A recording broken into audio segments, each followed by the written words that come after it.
Hi everybody, welcome back to my channel.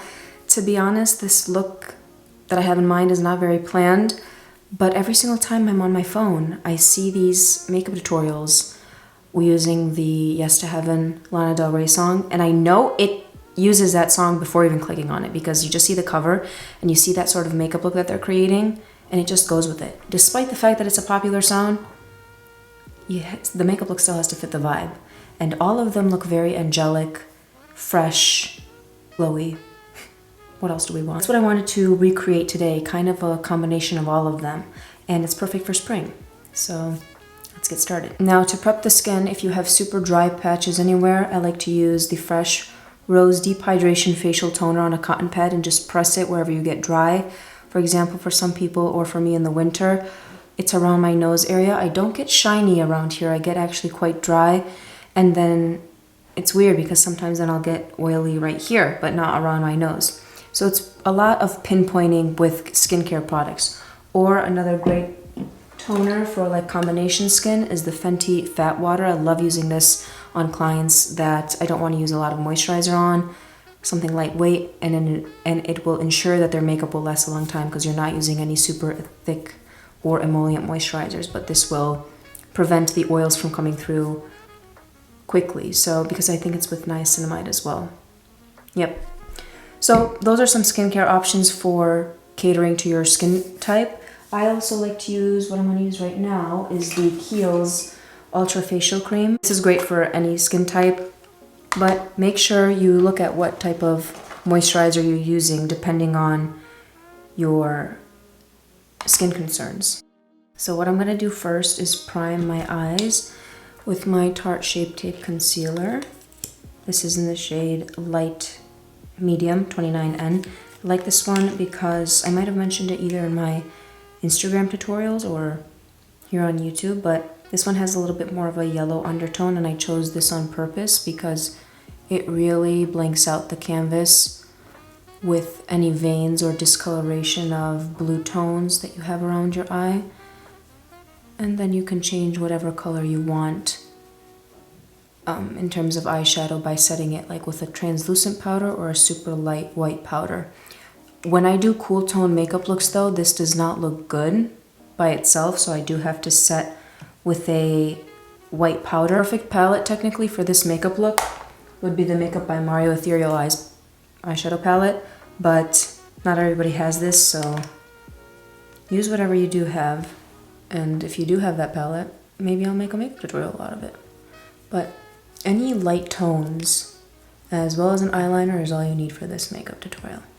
I used to apply my eye primer with a fluffy brush, but now I've been really into these like paddle brushes because they really pack the pigment on and you don't lose a ton of product. For this look, for example, I want to go more white, light tones, so I'm using the Huda Beauty Cupcake loose powder because it has a slight pink undertone. So with my eyes looking down, I'm going to really press the powder in each area.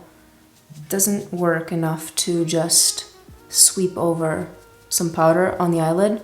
It might for this concealer because it's so matte and so full coverage, but I always make sure to use a powder puff when I'm setting my eyelids.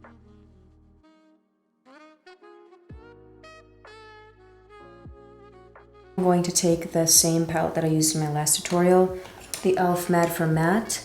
And I like this palette because this is what I like to call expensive browns. They are not super cool toned nor super warm toned. It's very beginner friendly because it's not very pigmented, so you can build the color up and you can blend it out. I like these colors as transition colors and then these just to deepen it up a little bit more. But I'm going to take a fluffy transition brush and go in with a mixture of these three right here because I want to add those pink tones. And just start buffing this on the outer corner of my eye.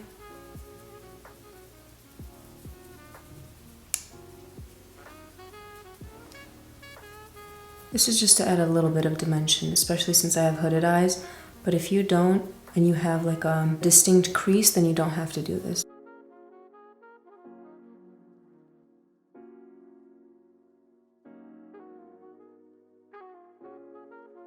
I'm gonna go into this Revolution blush palette and take this lilac purple, and on a Morphe Jaclyn Hill JH41 brush, spray my brush slightly with this color, and then look downwards into my mirror and start right on the inner corner all the way to the center of my eye where the color begins. And then I also, again, even with the shimmer, like to bring it over my crease. This is something that I learned from Harush. She loves to do this technique, so that's where I learned it from. And you can even bring it like up towards your brow bone, like make it a little editorial. Add some of this ColourPop Super Shock shadow.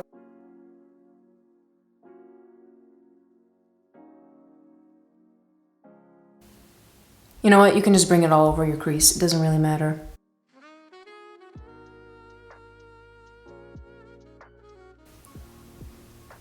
Oh my god, I'm getting carried away. This is also another ColourPop Super Shock shadow in the shade Ladybird, but I used very little of this. I think, is this the same? Yeah, they're both Ultra Glitters, but this one has a little bit more glitteriness to it, and it's brighter.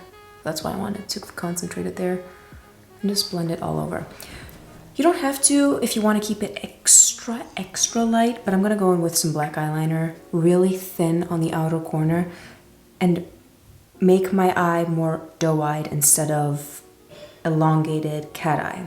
So I'm going to focus the eyeliner more upwards instead of straight and outwards. I finished up the eyeliner and mascara, and now we're going to move on to skin. I'm going to use the Maybelline Fit Me Foundation Dewy and Smooth. This is in the shade 128. It's a little bit too dark and warm for me, but I'm going to neutralize everything with some concealer and powder. But something that I've been really liking to do with my foundation is use a flat brush. This is the Spectrum KGH06, and I was recently, I'll show you what I bought today, but I was recently at the MAC store and just talking about the different brushes that I wanted to buy, and he was talking about his kit. He pulled out his brush belt and was showing me all the different types of brushes. And although I do know a lot about makeup, it's always good to just shut up, just listen to people, because you never know what you can learn from them. And it was so interesting to hear. He was working there for he was working for MAC for 24 years. But I think it's just so fascinating to hear people's journeys. And I was just asking him about like his favorite brushes and everything, and he was describing to me that he had a MAC version of this sort of brush, like a flat foundation brush. And he said he liked to use this solely for foundation because it's a flat shape. It doesn't have as many bristles to absorb, therefore it's going to apply the most coverage. And I thought that was genius. And yes, like you learn that through books and makeup tutorials, but when you hear it from somebody else, sometimes it just clicks different. So with this foundation, for example, I don't like to use a beauty blender because it is already dewy, and using a beauty blender with it only makes it look almost greasy. So I don't want that, and it doesn't adhere to my skin with the coverage that I want and the potential that it has. So I like to use a brush for more dewy foundations, and for more matte foundations I like to use the beauty blender or a beauty sponge because it adds a tiny bit of moisture and you can work with it a little bit better. With this though, you are maintaining the coverage, the potential of the foundation, as well as applying an even layer. So now that it's on my skin, I can even let it sit for a little bit like we do for concealers, and then I can go in with either a beauty blender or a more dense, fluffy brush and just start buffing it into the skin. And I mentioned in my last video, my favorite bronzing or contouring shade, it's not really contouring, but bronzing shade for my skin tone is 355 Coconut from the Fit Me line as well. And even with this, you can apply with a flat brush. You know what, actually, especially for the cheekbone area, it really hugs it, and you can create the shape that you want or go downwards for a more model sculpted look. But I want to keep with that angelic round face effect.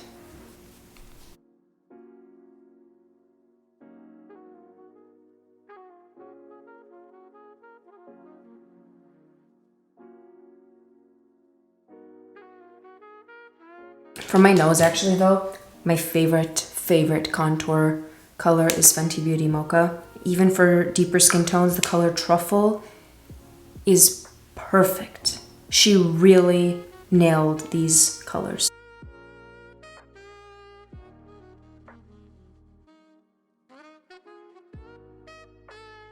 And I'm actually going to take a tiny bit of the Mocha Matchstick as well and really just focus it underneath the cheekbone, right on the base of where I applied that coconut color, because this is actually what's going to contour, not the coconut, because it's much warmer and the Mocha Matchstick is going to add the actual definition and shadow to the skin. And when you're blending, please always tap. You can swipe after you're done, and especially mainly with powders, but even with powders I tap because you don't want to move the product or the pigment.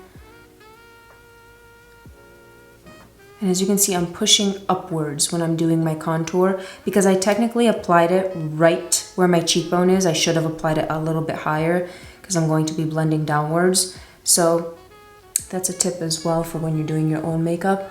But we can bake as well here or apply some concealer underneath to clean it up. These blush sticks from Makeup by Mario are extremely beautiful because since they're a cream, they give that skin-like finish, and not in a greasy way, but as if you're just like healthy and glowing. So I'm gonna mix the two shades Pale Petal and Plumberry. This is those two together. And with that brush, because it's a cream, you want something that's more dense. I love applying these blushes also on top of my powders because even after setting everything, which is going to ensure the longevity, these bring back that skin-like finish, especially since I don't like to apply a ton of setting spray. I clean off my brush a little bit, any excess foundation that it had, and I'm gonna start right here on the inner corner. Start pressing it along the nose bridge. And then also clean up the eyeliner.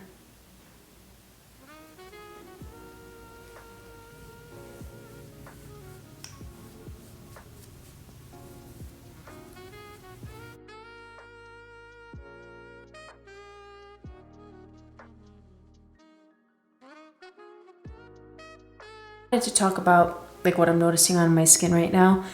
If you have dry skin like me, for example, I did moisturize with a moisturizer and a very good one, but sometimes brushes are not the best tool to use if you have dry skin, especially dry, flaky skin. It's not as apparent for me, but because I went in with such a dense brush, really buffing it into my skin, it kind of micro exfoliates and brings up the dry patches on the surface, making your makeup also look dry. I learned this technique from Painted by Spencer here on YouTube, and it made so much sense because no matter how much skin prep you do, if you are physically aggravating it, it's going to bring up the dry patches. So it probably would have been better for me to just use the, flat brush like this, and then go in with probably a beauty blender to really press it in. But it's not a big deal for me right now. But that's just a tip if you have dry skin and you're noticing that, or for example around your nose, because that's where I'm noticing it for myself, like around my nose and mouth area. It can be a little more sensitive to and prone to flaking. Maybelline Fit Me pressed powder, not sponsored, but I love this line so much, and a Morphe Ariel A14 brush. Whenever I'm picking up a pressed powder, especially for my under eye, I don't apply it directly like this. I'll always tap it into the back of my hand and then start pressing inwards and outwards with the brush. And not lightly. I see a lot of people do it like super, almost like just touching the surface of the skin, but you really want to press it to make sure that it's going to each crease and so that it won't crease, or at least prolong the period before it does crease.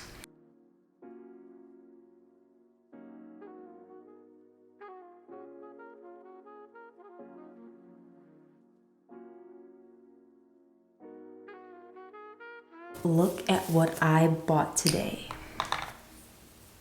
This is officially my first MAC brush ever. I bought one, like the 224 from Ulta, but it's not the same. I bought this at an actual MAC store. This is the MAC 133S, so even though it has white hairs, it's a synthetic brush. When the brush had white hairs, it was distinguished as a natural haired brush, but now they are mainly synthetic, which is still super soft, but like, oh my god, I'm so excited. So excited just to like a MAC girl. Love how it's like flat on the side.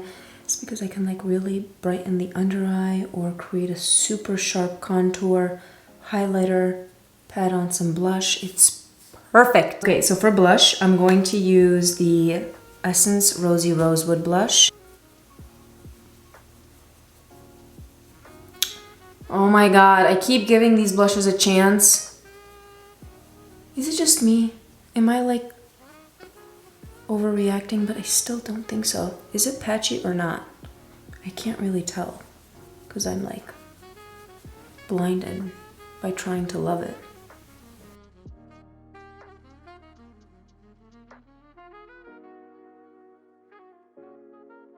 And then for a highlighter, the most angelic highlighter on this planet Earth are these two. Hourglass Ambient Lighting Powders and the Dior Backstage Glow. I'm gonna go in first with this one just to create like a veil of glow on my cheeks. I'm gonna go in with the two lightest colors and just dust it over everywhere, even a little bit underneath the eyes because it looks stunning. And then I'm gonna go in with the Dior Backstage and my new brush.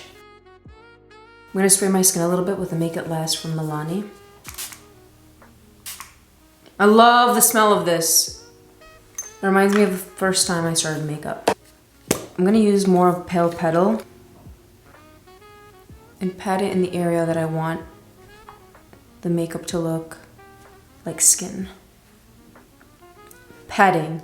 Please do not swipe. Especially at this step when we have applied all of our powders, you don't want to disturb any of them by buffing it into your skin. Just patting.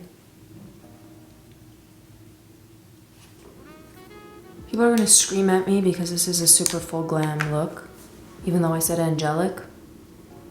But you're gonna look good anyways by the end, so what is there to complain about?